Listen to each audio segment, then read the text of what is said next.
All right, folks, it's spring sowing time. You've seen the pictures. This is it. This is the mix. All kinds of good stuff. And I'm going to be sowing here in the front yard and sowing in the backyard. So I thought I'd bring you on the journey. This is how easy no-till gardening is. Yes, it takes a lot of work to terraform your soil in a way that's going to retain moisture.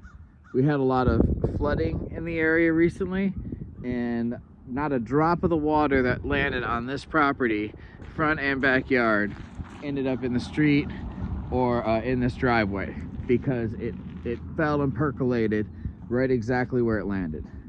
The soil, where is otherwise hydrophobic a lot around here and will puddle up, here it does not. It receives. So you can see even through the winter we got stuff growing in green here. That's not produce, but there's life. So what I'm going to do is I'm actually going to scatter sow the paths. What? Here's why. Because right now all these berms that are going to be the actual beds, you know, they're not flattened and smoothed out with a fresh layer of compost yet. And the seeds, when I scatter sow, are going to tend to fall into the paths anyway. And then this is also spring crop stuff. Yeah, it's going to take a little bit of time for them to get going, but nature knows what she's doing. Many a gardener has had the experience of something coming up one spring that they're like, golly, that's seeds that were left over from bolting lettuce in the fall before, and now they're coming up in the spring. The seeds generally survive the winter, you know, and then they know when to pop when it's time to pop, and then you can encourage that. So what I'm going to do is scatter sow at a kind of a peppering is the phrase I use, in these you know, trenched and wood chip filled paths that have been making soil the past few months. I'm going to scatter sow them at a spread that allows maybe no more than 3 seeds to be near each other. Okay, so if you were maybe multi-cropping is a popular thing with like radishes and beets and things like that, where you actually put 3 seeds per cell in a normal tray, and then as they grow, one will kind of outcompete the other 2 and you harvest it, and then those 2 will kind of outcompete each other, one of them, and then you harvest that, and you get succession planting with stuff that doesn't really take like a lot from the soil. You can do that, right? So what I'm going to do is scatter sow where no more than 3 are near each other, so they won't compete too much, but they can crowd a little bit, and all these paths.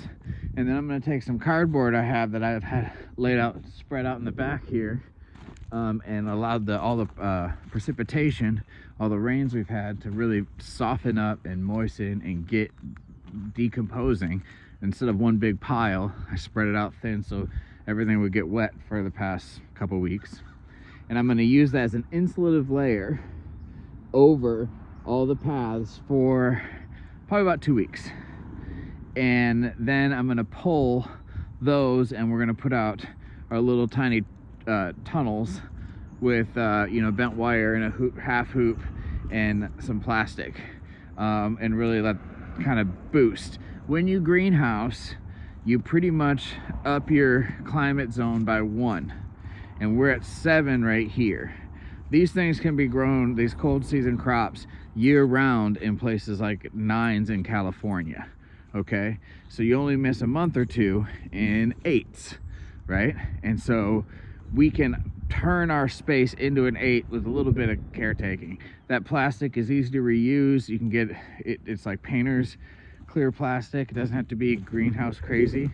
You're just trying to create an insulative layer on top of everything else. I think I see some garlic coming up too. Oh, that'd be fun. Maybe I planted some up here last fall. Anyway, so I'm going to scatter sow here, and then there's a neighborhood garden that I'm helping out with, 15B neighborhood garden. You've probably seen some videos. If not, go back in the channel, check it out. And then you can go there, you know, for more public access to free food. And these seeds, I'm going to be using quite a few over there as well. And we're going to have a little food stand out here, I mean, we only eat so much. The whole point is to grow as much as we can per square foot, year-round, free seasonal produce for the community. Yes, we also make sauces and stuff from it for ourselves, but we grow it 2 or 3 dozen times, 24 to 36x what we actually consume, and we give everything away. That having been said, it is our philosophy that the best place any seed can go is to a free food garden. Not, independent of conventional agriculture. Like if a seed's like, man, what am I going to do with this package of seeds? The best place it can go in the whole world is to a free food garden, for it to be grown, to be given away for free to whomever, regardless of whatever. So I want to give a special thanks to Graves County Public Library, because they really went all in giving away seeds this year. There's a whole bunch still there. They ask you to limit 1 per variety. I actually went through and found some that there were only 2 of left, and I was like, that's a variety, that's a variety. I got about 100 packets of seeds. Now, that's way more than any human family needs, okay? But I also left a note of how many I took, and that they're going to free food gardens, including 15&B, and the excess we're giving away here. We got a church across the street we're going to be giving to. They've been helpful bringing us cardboard. So again, thanks to Graves County Public Library. Yeah, we're only a few blocks from there, and these seeds are going even further, free giveaway to the community, early as heck, as early as we can heckin' do it. So I would show you me scattering these around, but the seeds are so small, what are you gonna see but me doing like this? You really just gotta kind of get a feel for it, and you might find things pop up kind of out of season and go, oh dang, that's a surprise. Often when using compost from a prior garden, you might see a pumpkin. It's very common you see a pumpkin growing in the middle of your garden. That's like, well, I guess that's from last year's compost. Nature's got a plan, and the whole point of no-till regenerative agriculture is to work with your situation. We'll walk back here and show the backyard too while we're talking about that, and terraform in a way that is going to receive. We're going to try to start doing community composting here, where people can come up and whatever. But you can see this has all been terraformed back here from just a sloping greenscape. That really just, I looked at it all and I said, well, the water's going to want to head to this corner down here, so let's terrace the whole thing. As you can see, this is a year and a half of effort, and both gardens, other than labor, has just been a $400 investment in total, because of we had some compost from Paducah delivered from the Paducah municipal space. They didn't deliver it to us, we hired a driver, but for $400 we got about 20 yards worth here, and all these beds in the back have a measure of that. I'm seeing some stuff sprouting from last year already. Oh folks, man, that's got to be a rat. Look, okay, check it out. See, that is stuff, my friends. That is stuff. Wow, I guess I'm succession planting back here. Great. So I'm gonna still scatter in all these beds. The plan is fruit trees, dwarf fruit trees of plum, fig, and pear, 4 of each variety.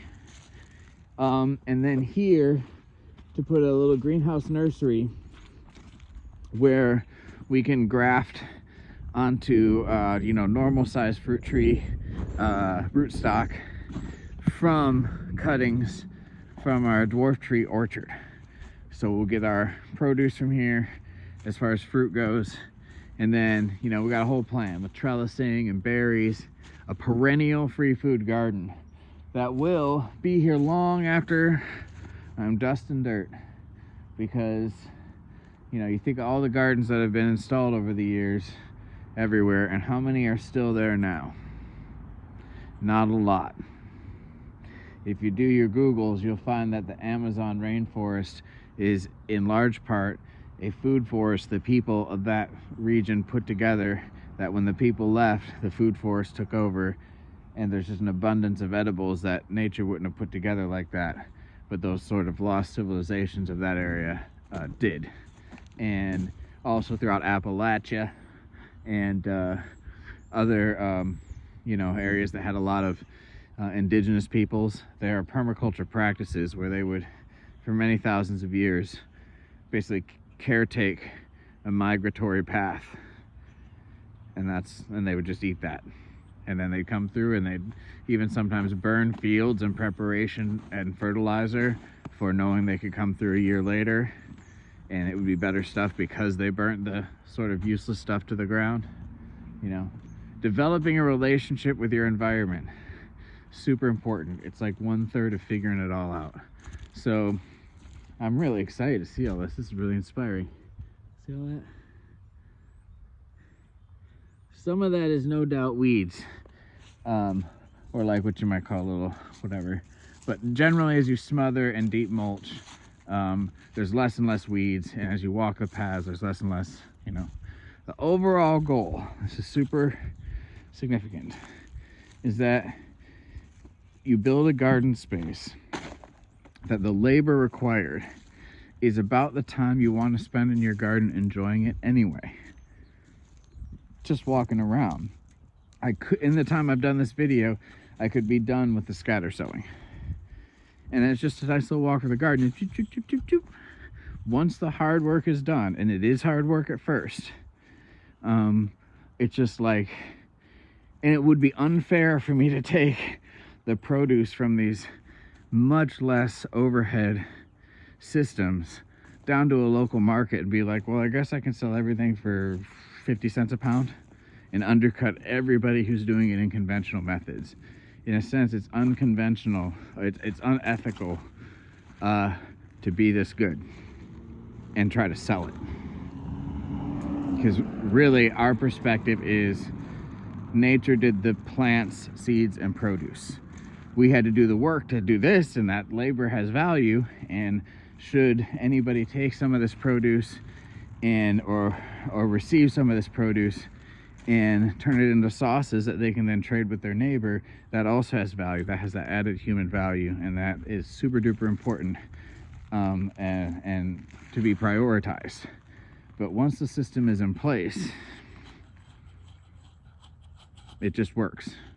So thanks again for tuning in, and maybe in a couple weeks I'll do an update with what sprouted and what's going on.